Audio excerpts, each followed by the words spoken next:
This week on Women Who Rise, I'm joined by Tina Caul, powerhouse leader, founder of one of the top real estate teams in the nation, and co-architect of eXp Luxury.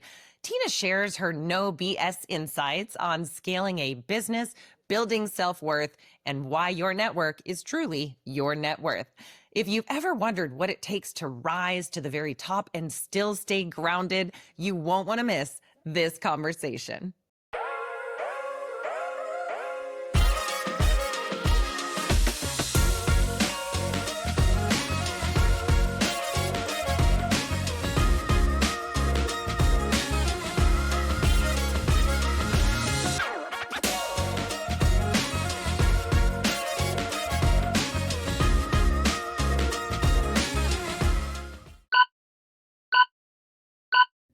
Hi, everyone, and welcome to Women Who Rise, the success podcast for ambitious women.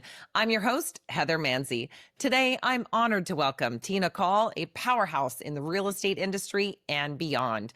Tina is the founder of Caul Group Residential, one of the top producing eXp Realty teams in the nation. And she has also helped launch eXp Luxury, where she serves on the Leadership Council. As a sought-after speaker, trainer, and coach, Tina is known for her no BS approach to growth, her Access Global Mastermind, and her inspiring TEDx talk on self-worth.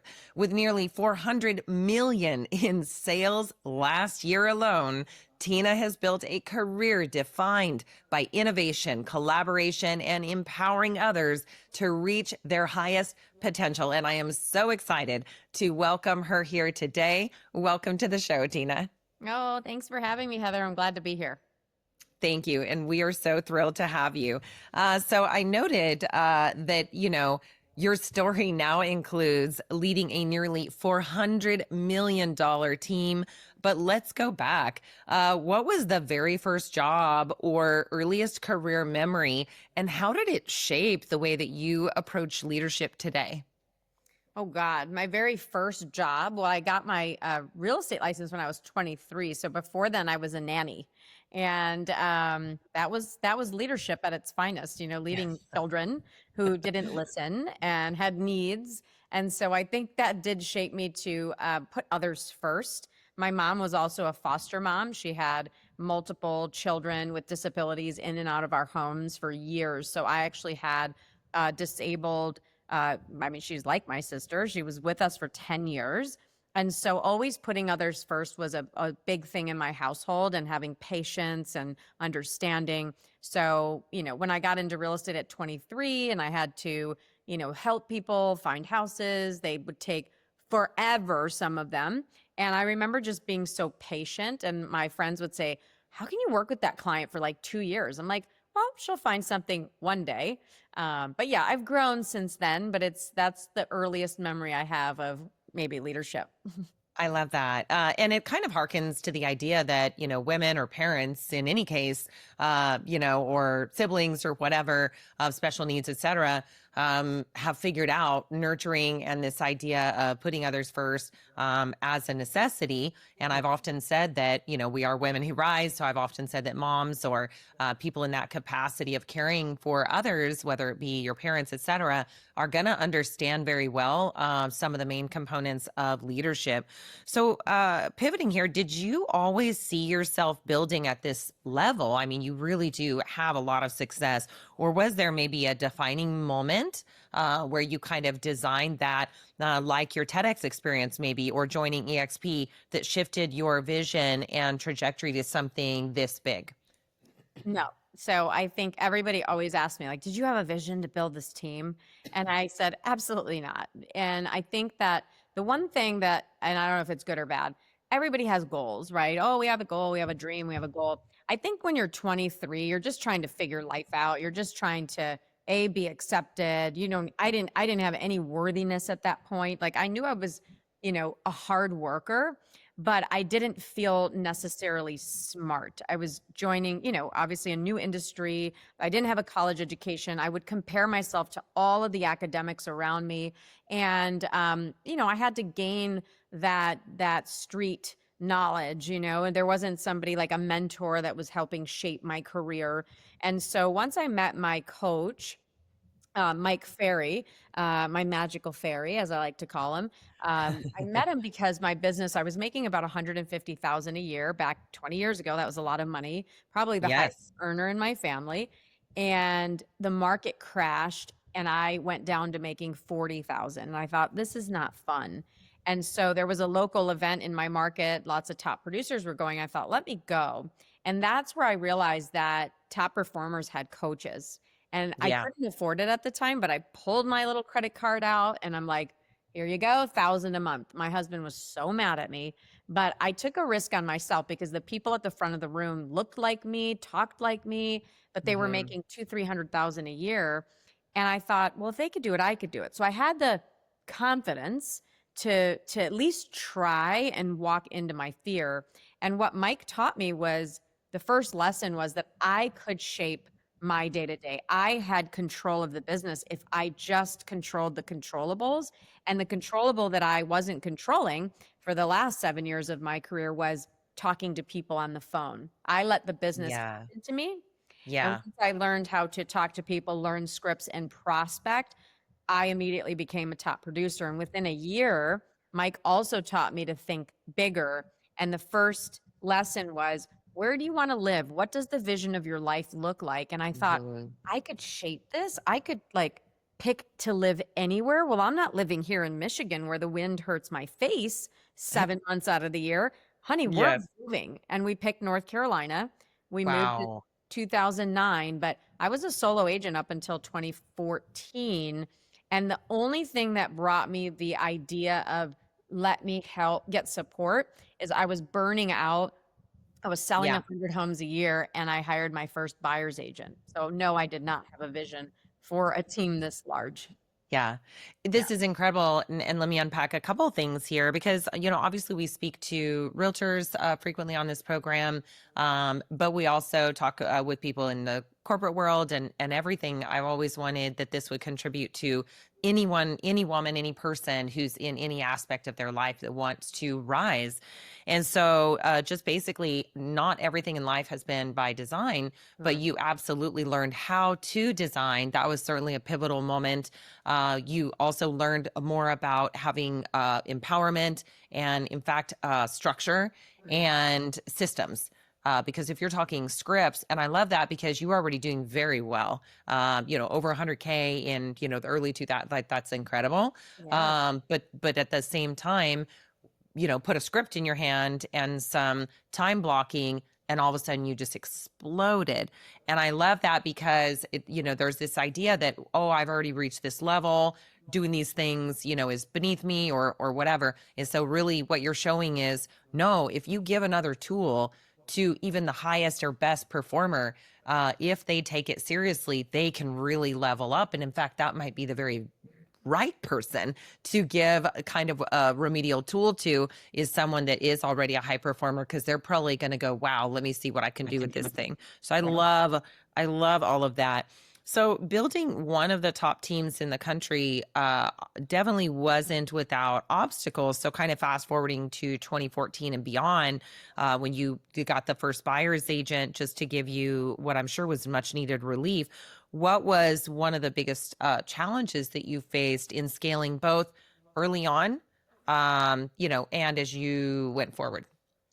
Well, I think, when I hired Laura, who was, with me for 11 years, she just moved to South Carolina, which I'm so sad we lost her, but still really good friends. When I hired her and then I hired another agent and I think we had 4 agents at the time. And I remember Laura coming up to me one day and she's like, are we ever going to have a meeting? And I was like, oh, I don't know how to do this. Like, I'm not a manager. Like, I just know how to go sell homes. So that was the first inkling of like, okay, I got to lead people. I know how to lead myself and I knew how to lead my buyers and sellers, but I didn't know how to lead people or have meetings or, coach them really. It was Wow. more like throwing leads and go like every man for themselves, man or woman. So I at least saw that and I said, okay, strategically, I have my business over here. I'm selling 100 homes. I've got, 5 buyer agents, whatever. We're doing really well, but I don't have anybody to manage the growth of the agent. So over here, I took some of the money I was making over here and I thought, okay, I'm making, at that time, $400,000 a year. I'll take $70,000 and move it into a salaried role over here. And I'll take the 4 team members that I have and shift responsibility over to this person, and they can help me operationalize the business. They can help me with interpersonal skills. They can help me create SOPs. They are building the brokerage in essence while I'm here funding the money into this machine. Yeah. And so I'm a researcher and I love to research. So I was like, okay, let me find what organizations use. And I found EOS. This was 10 years ago and it wasn't even, a big thing then. So we Yeah. found EOS, we hired a coach, we kind of self-implemented probably about 30%. We didn't do it well, but it well enough to at least gain momentum. And so then what happened was within a few year period, we built the team to about 16 to 20 people. And so what I discovered was I got agents on the phones fast. I got them going. I got them understanding sales skills, and I got them over phone reluctance, even though they hated it and still probably hate it today. And if I could get an agent to 12 to 15 deals a year on my team, which the average agent sells 2.5 a year in the nation, if I could get them to Right. 12 to 15, the company dollar was about 25 to 30,000. So if I have 10 agents netting the company 25 to 30,000, that's 250 to 300,000 a year. If I doubled that, that would be 300. If I doubled that, that would be 600, 20 Yeah. agents. So then I could start replacing the income over here, the 4 or 5, 600,000 that I was making, grow. Makes sense. I could Mm-hmm. replace it. And so I did that. I was like, oh, agents are who matters in the business. They're the lever of the income. But then what happens is as you bring humans on, there's HR issues, there's, you're scaling, you need more salaries. So the business footprint starts to grow, the risk and responsibility grows. But what I tell everybody is it grew over time. Like it didn't grow overnight. You added 1 or 2 admin, you added, a next person, and it grew over time. But now, there's $1 million of salaries. Like, you don't just overnight hire $1 million worth of human talent, but eventually that's what it is. And it's a lot to swallow. Like, I can't believe sometimes the responsibilities that I've created for myself just to be out of the day to day. I'm like, I don't know if it's worth it sometimes because it is a lot of responsibility. And I got to tell you, humans, they're complicated. Yes. They're complicated.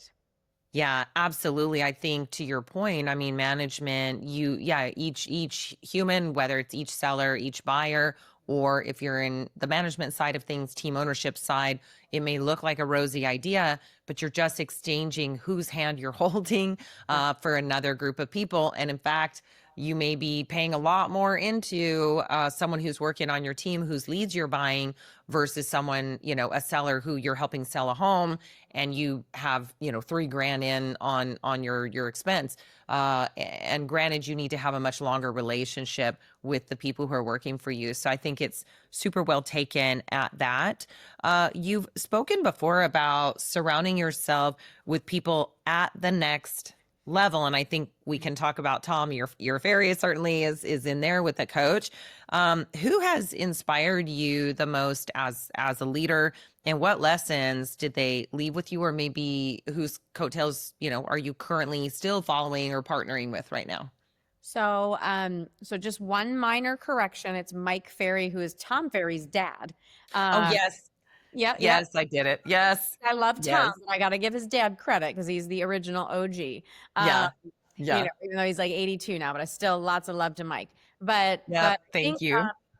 no, it's not fine. I think that back then it was Mike. Mike gave me the foundational skills, and what he taught me was the 2 biggest things were thinking bigger.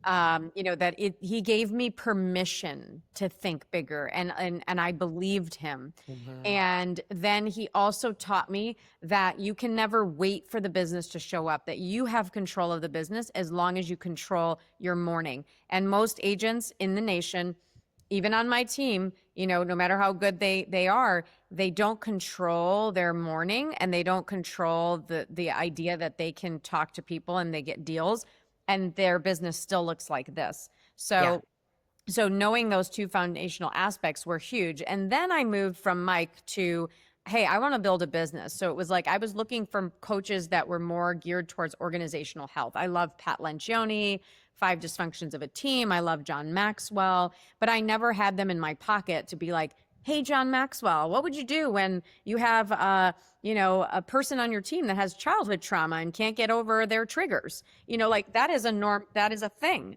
Yeah. What about when you have a teammate that has imposter syndrome and you have to lead them? What about when somebody has anger management issues? What about when somebody Mhm. is going through, has gone through sexual assault as a child and they now have trust issues? I mean, you name it, we have been through it with Yeah. people. And so it was coming into that, dealing with people and the psychology of people, and also being around the people that I am now at our firm, coming into that mastermind where I was around people leading teams. So I didn't come in blind that, oh, if you grow this, it's going to be challenging. I Yeah. saw what everybody else was going through, even though I put my own twist on it or my own interests on it, because every team leader is not interested in psychology. It just interested me. And so I knew that the more Mhm. I could learn about psychology and human behavior, the better leader I could hopefully become to lead myself first and then help others in my path. That's fantastic. Yes, and I think this is something we share somewhat. I did a lot of volunteer work early on for Landmark Education Corporation. We have always been fascinated in the psychology of sales, the Yes. psychology of us as individuals, because it's like you said, everyone, they're coming in with something, and we can either turn those things to be fuel, or they can slow us down. So on something here operationally, you have built also a robust downline following because we are in EXP. We're talking about that opportunity that EXP has that you can literally be part of the growth of the company and be invested in that way. What are the key strategies or maybe value add that you think has been really most key to your growth, and not just with downline and EXP, but even just being able to have, I don't know the exact number of agents you have currently in your team or brokerage, but yeah, how does that look like? Yeah, so in 6 years, we have 1,550.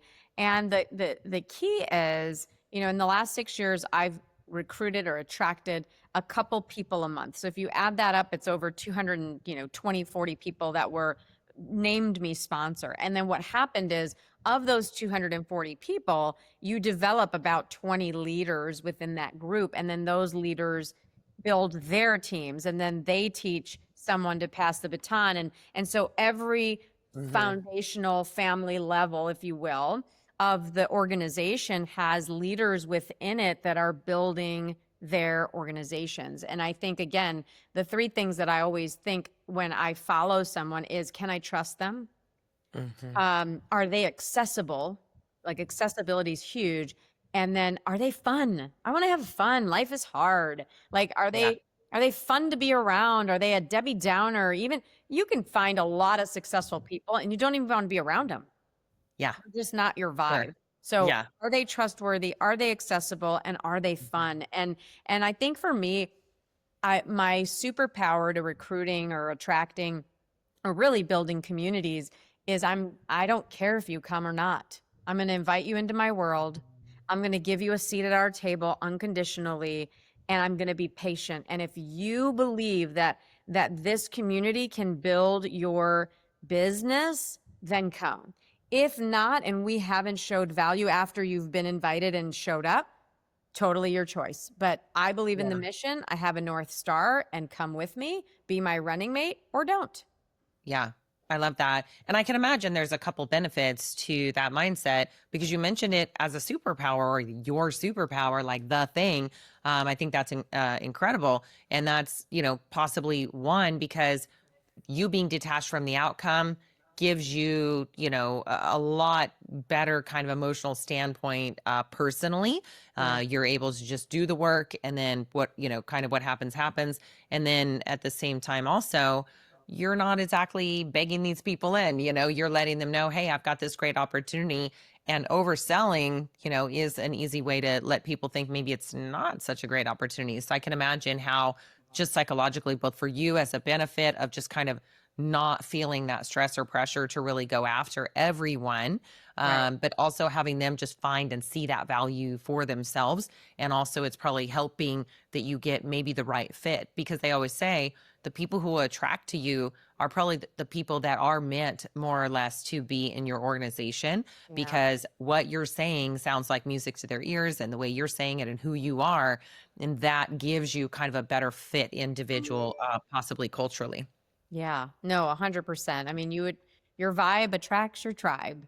And Uh-huh. and I love that. it's so true. It's so true. It's like I do I do attract top performers. I do attract positive people that have strong mindsets. Not all of them, but once they're around us, they realize that, this is 100% zero community, 100% responsibility, zero excuses. Like, don't point fingers at other people. You don't know their story, and um, they're not you and you're not them. I truly believe, Heather, everybody has their true genius, their true gift, their Mhm. true, God-given thing that they're going to deliver to the world. I think a lot of people keep it inside and they haven't discovered it. They either don't see it, others see it in them, and they need that person to like, I see this in you, Heather, you have to do this, and Yeah. they need that belief, or Mhm. they just keep going until they others show them what their talent is, or they discover it themselves and say, I'm going to lean into this. Yeah. And mine is just loving on people and seeing their strengths. It's just fun. It's fun.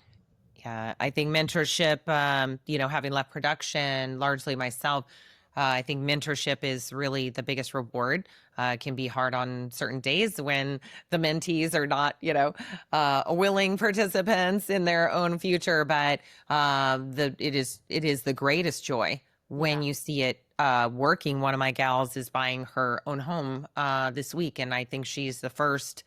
She's like a fourth generation American. It's the first person in her family that is has ever bought a home that she's aware of. That's In her immediate family is incredible. That she's been able to give that, to her family is wild. So how do you see? Just talking about EXP and the concept of co-sponsorship, which is something we all know. EXP has rolled that out in the spring.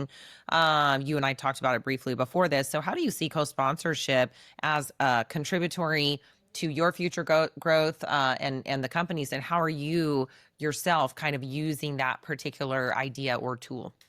Yeah, I think, well, before, a person would come to our company and they would have to pick one, like I call it business partner, somebody they're attracted to that maybe has done something in life that they want to learn from, a mentor.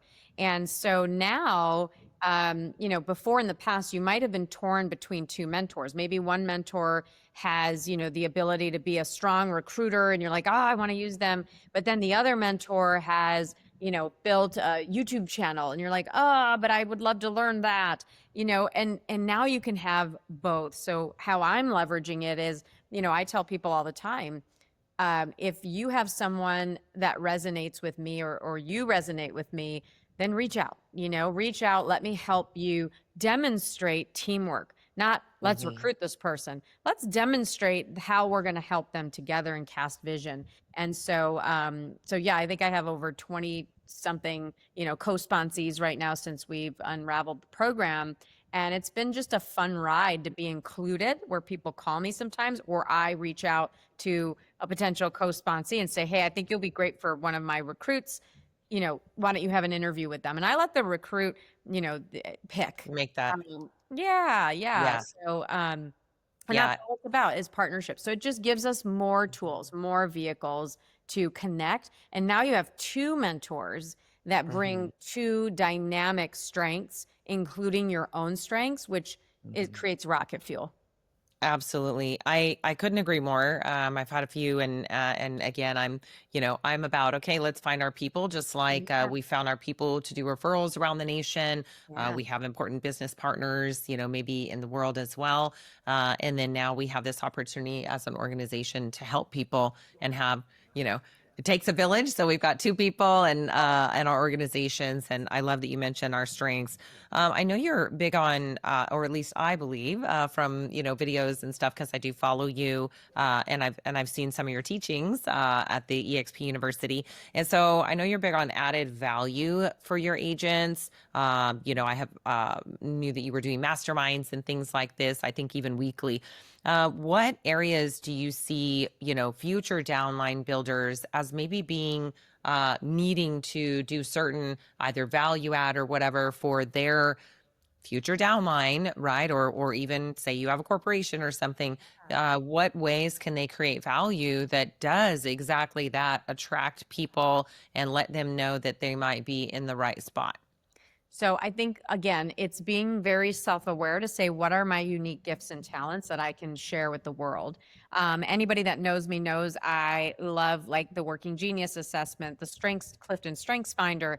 I'm a strategist by heart. You bring me your abilities and your, business blueprint, and I will poke holes in it and come up with some things. So I would say accessibility to have a coach and a mentor. I always tell our organizational members, like, hey, you can reach out to me, here's my cell phone. So they all have my cell phone, they know they can book right away. I also give them our 7-week listing mastery. So that's something that I was big on. It's 7 weeks recorded. I sold it for $4,000 live. I give that to them because listings you got to list to last. Mhm. We teach them funnel building. So how do we build funnels? Funnels for dummies. So I feel like I'm a dummy when it comes to funnels. But since January, I've built a list of 7,000 agents that we now market to once a week. I teach our agents how to do that. So I have very simple tools, and then I'm very consistent. So agents aren't consistent. They'll buy a shiny object and then they don't do it. Yeah. Yeah. Just like your podcast, like you have to do it every week, Yes. every week, every week. And Yeah. I think that's it. They just get the accessibility to anything that I've built and the community, which is once a week. We have, our fast forward movement every Monday. We have 400 people on the call and we mastermind. Think and Grow Rich is one of my favorite books. And Oh, number yeah. 2 in that book is mastermind. Be Hmm. around people that are dreaming up ideas and collectively using their genius to grow. And so yeah. But I would say whatever your value is, that Hmm. and the people above you, glean Yes. on them, their values, bring all of that together, and that is what you can gift to another human if they should follow you in their journey. Yeah, fantastic. Absolutely wonderful. One of the things that we're dealing with right now is obviously social media. It's around to stay. It's been around to stay. Obviously, AI is a big conversation in that currently. But I noticed that you have a great social media presence. I've seen some of Mhm. your funnels as well. I've been in some ClickFunnels education, so I kind of recognize some of that stuff. But so, what role does social media play in your business? And what strategies, such as what musts or non-negotiables, do you have that you are incorporating or that your organization is? And then how are you getting help with or leveraging that? Because obviously you're a busy lady. Yeah. I think that, we have, oh, say that again, Heather, because you were cutting out Oh, yeah. last piece. So, what role does social media Oh, play in your organization? And what are your, what are your daily non-negotiables for your own self with social media? Or how have you leveraged that to get help, to make sure that you're checking that box? perfect. Yeah, that was the last part that I missed. So on the social media aspect, 6 years ago, I was not very good on social media. In fact, if you look 6, 7 years ago, there's not much going on there. But what I realized is I had a fear of public speaking that I needed to get over. I had a fear of the camera Mhm. that I needed to get over. Just like we tell our agents, hey, you can't be a secret agent. You have to call. You have to call your sphere. You have to. So here I am telling my agents they have to do this, but then I'm not doing it. And so Yeah. I forced myself. In the beginning, I used filters. I, did whatever I could to make myself feel comfortable to put my face on camera. And then, I got better and better at it, and I just did it more and more consistently. I learned all the tools. I learned all of the what agents wanted. And at the end of the day, it came down to my highest performing videos are the ones where I was training and giving value. That's it. Like there's Yeah. vanity posts like, oh, look at me in my cute dress. Okay, great. What did that do for the audience other than entertain them and make them send me a like because they may have liked my dress? But Yeah. and then it's the, hey, our team did this and congratulations, I got an award, I got an icon award, and you get a lot of likes. But at the end of the day, when you can be the omnipresent coach, trainer, giver, backer of information, agents are going to remember that and they're going to always Mhm. have you front of mind. And so I think that's where my methodology was. I'll just keep coming from contribution, contribution, contribution, which felt Yeah. really natural to me because I don't want your business, or I don't want you to spend $1 on me, or I don't want an award unless I earned it. And I think there's a Yeah. lot of people out there that just want the stage. I just want to be on stage. And it's like, okay, what have you done? Do something and earn the stage, and Yeah. then and then you'll be able to move forward in that, or build your own stage every week in your office for an hour a day, and build it and build it and build it till people take notice, and then boom, all of a sudden you've got that audience. Yeah, I think that's fantastic, and so much in that as well. Just wanting to earn your place, it really goes to the idea that you are in fact making sure that you're earning your value every day. And I find this is a pretty consistent trait with people that are high performers and really great people attractors. So they generally want to help others, and they generally have an internal kind of ethic or bell that says, I want to make sure that I'm giving value. So looking at a couple things here, I always ask,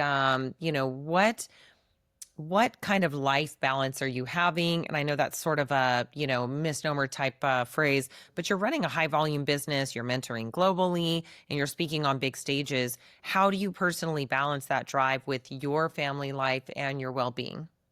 Well, the good news is my husband and I are empty nesters. So Oh, I yeah. have a 20-year-old that's off to college the past couple of years, which has been really good because I've been really busy with speaking and asking to speak. And, you're Mhm. hopping on a plane here and there.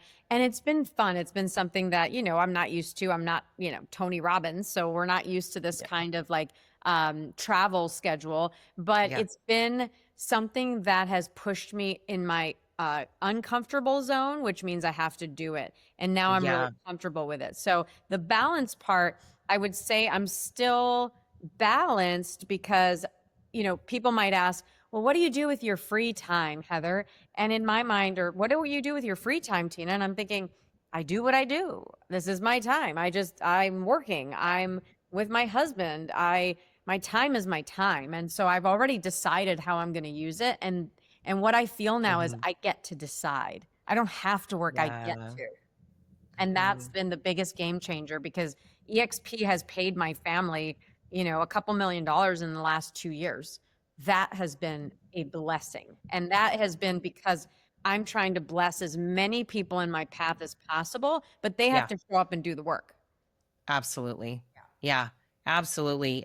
This vehicle, real estate, I think in general, and EXP, definitely it's a vehicle for the people who want to get motivated, Yeah. attach themselves to something that can give them amazing freedom. One of my favorite things you just said is I get to choose to work, because you do end up at a time. I'm almost an empty nester. I've got boys in university that's nearby. So Yeah. I still get to have them messing up the house for a couple more years potentially, but it's one of those things. I mean, what do you do with a highly educated or highly knowledgeable person who's a really great salesperson, or has certain skills that now has more time on their hands than maybe they want, and a lot of energy to maybe do something with? And I think, even the idea of retiring, people will ask me sometimes. I think it's funny because if you're passionate about what you do, which I am, I can see you are. I have friends that are. It's a little, even the concept of retirement sounds a little, maybe not the right fit, but Yeah. it's more, okay, I get to choose how my day works out.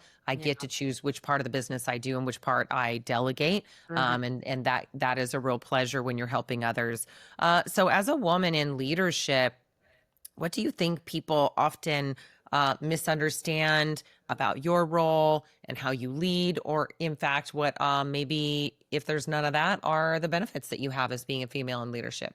I think it's every woman that I talk to has a different perception based on, again, their individual personality style. You Mm-hmm. find men that are more, less dominant than other men, and they will also feel like they don't speak up in crowds because they don't want to be, overshadowed or look stupid. You find the same thing with women. You find these very confident, like, alpha women that are just like, this is who I am, like it or not. And then you find the reserved, like passive, oh, I don't want to, I don't feel comfortable enough. And I think it comes down to man or woman. It's a worthiness issue. Now, are we in a male dominated system? Yes, maybe when it comes to team building. But funny enough, in our area, the top 10 teams, most of them are women, like most Wow. team leaders, because they're just great leaders. Women have to lead their families, they have Yeah. to lead their households. They are CEOs before they have the title in an organization, because they are doing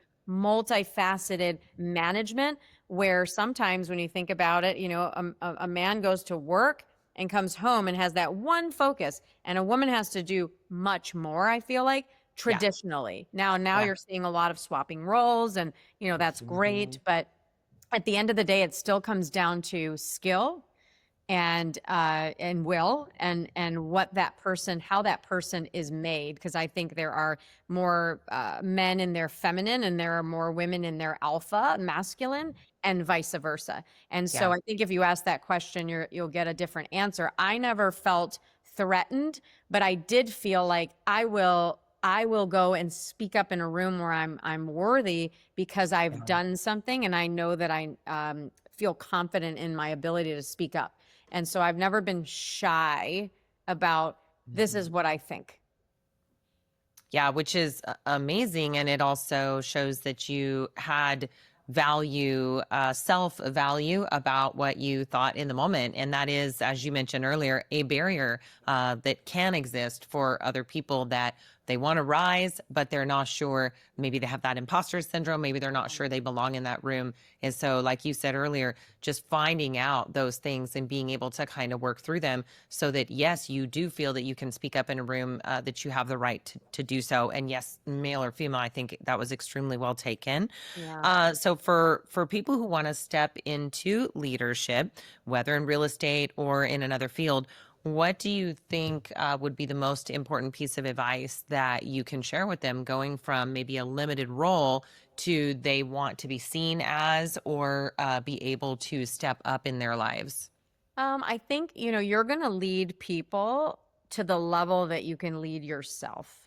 And so Mm, if you have so a good. lot of victimhood issues, or you're the villain, where you're explosive and you can't control your anger, or again, you're retracting and you're constantly the victim, that's going to be a challenge for you, because to lead others, it's going to be to lead them through their garbage, to lead them through their mindset.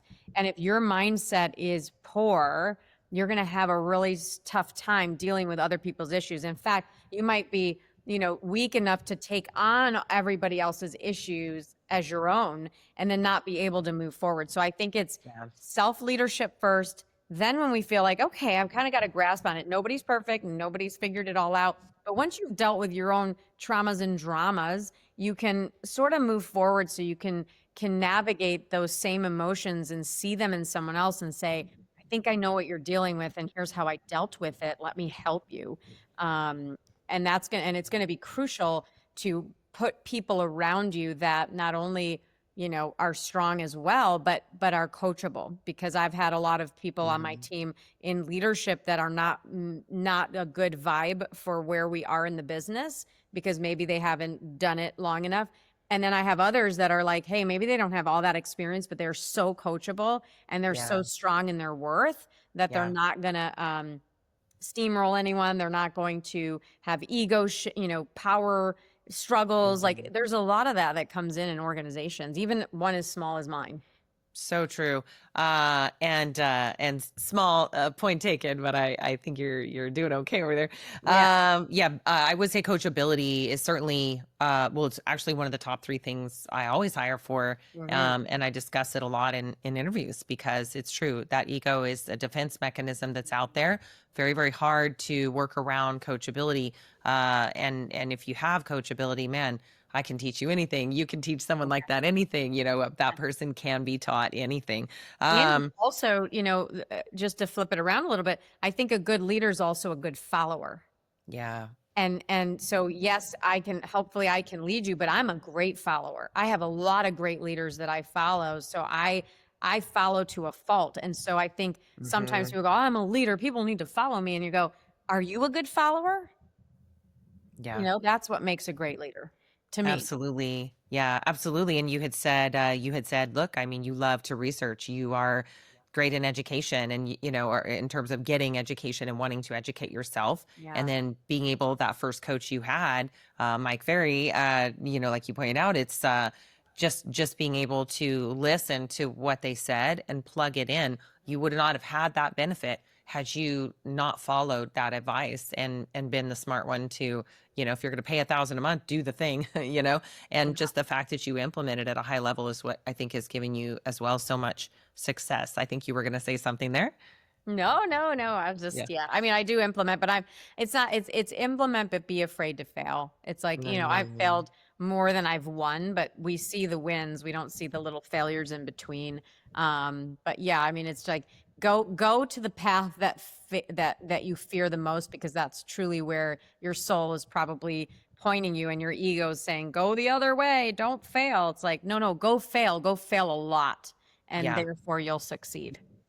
Yeah, fantastic. And this also points to something I've heard certainly from, Spring and others is there is a certain amount of failure. You've got to be able to, I mean, Krista Mayshore I've had a few weeks ago, and she's just absolute queen of, fail fast, move forward faster. Yeah. Every coach she's had, Tony Robbins and others, you just have to go through that period of trial and error and pivoting, Yeah. and be disconnected as you were for whether someone signs up or not, be disconnected from the result. If your latest video doesn't hit social media really well or something, be okay with the trying of that, and not be afraid of that failure. Like you said, you failed more than you've succeeded, but Yes. you could not have gotten to those successes had you not been willing to experiment enough or put in the time to fail. Yeah. um I think of Edison, and I the think light there bulb. was the light bulb. I mean, how many times did he try?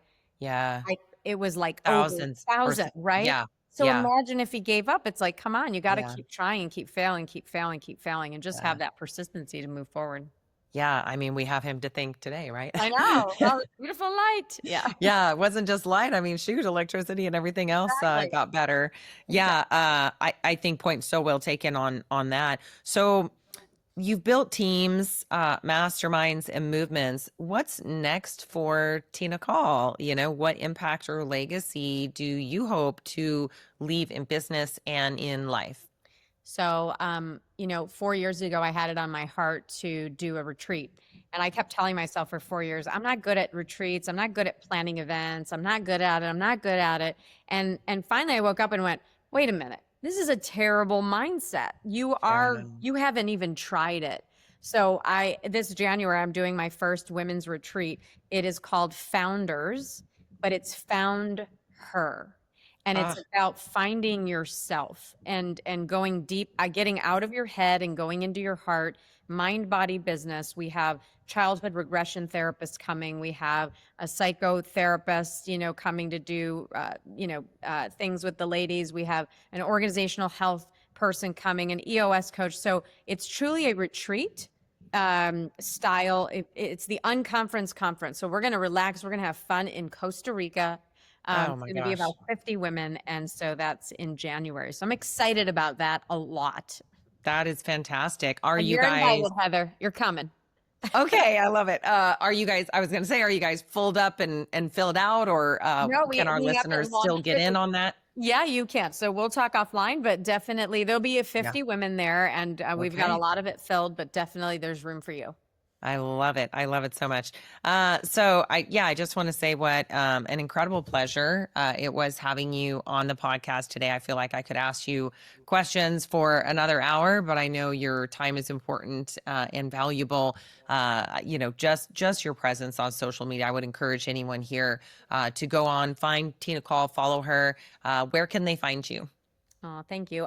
Anywhere, social media for sure. Instagram, Tina_Caul. Be careful. Look for the blue check mark because I do not sell crypto if you're Ah, ever asked. But Facebook, LinkedIn, you'll find me. I love it.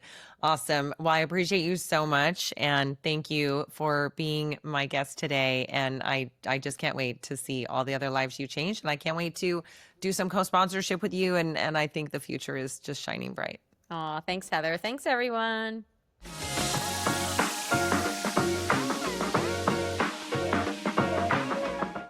Well, folks, that's it for today's podcast. Thank you so much for joining us on Women Who Rise, the success podcast for ambitious women. Today, Tina taught us first, she learned how to put others first at a young age with foster kids in the home and things like that. She learned how to work hard, and she was able to apply this throughout her career. And it is one of the most important things that allows her to lead. And in terms of her concept for herself right now, like she says, she gets to work. She's been able to grow to the point where she chooses to work or not. She loves her job. She loves what she does as a leader of many. And so that has allowed her, again, to put others first. Number two, creating leverage by outsourcing when you're burned out, when you're taking on too much. She mentioned selling lots of homes a year, eventually getting an agent to help her. I think she was over 100 homes a year at that point. And then also being able to hire a coach when things got rough. So when things were very difficult and she hit a low point in her career in terms of total income, she did the counterintuitive thing. She spent more money, she hired a coach, she invested in herself, and she was able to not only recover what, amount of income that she had been short by, but she was actually able to learn how to make her highest incomes yet as she completely leveled herself up through that process. Another thing she talked about, knowing your unique gifts and talents. So she uses two programs or books, Working Genius and Strengths Finder. Strengths Finder is a book, and I think they have an app as well, to learn more about her team or her recruits. So she is a research-based leader. She is a psychology-based leader. She loves to research things. She loves to know more about people. So she believes this helps her lead, and she learns more about their particular way of learning, their profile, their personality. These things help her to be able to be a better leader for them. And then number 4, looking for key partners that are 3 things in particular: trustworthy, accessible, which she said was an absolute must for her, and fun. And accessibility kind of goes to another point that she made about coaching, which is that she wanted to be able to dial people up and say, hey, what I need in this moment, that kind of thing. So this is really huge for her with partners as well. And then she's also detached from the outcome on whether someone, recruits to her team or not, or joins her organization or not. Once she does what she believes she needed to do to make the case for it, she's detached from that outcome. If they see it for themselves, that's great. If they don't, that's great too. She's going to move on. And then, basically one of the last things she talked about, just being able to know that she needed to pick up the phone. She needed to do the work. There is a diligence to Tina Caul that I think is so respectable, because it basically goes back to this idea that you can't sit back and rest on your laurels if you're in a phase of building your organization, whatever that looks like, or building your career. So taking on knowledge, doing the hard work, picking up the phone, having important conversations. This goes to every agent that I have. It goes to every leader that I've met with. So that's it for today. Visit our website to find our episode guide and a worksheet that you can help to use these tips to take action in your own life and career. Like and subscribe, and join us everywhere podcasts are streamed. We can't wait to bring you more incredible content every week so that you can rise in your own lives and careers. Again, thank you so much. Heather Mansy signing off.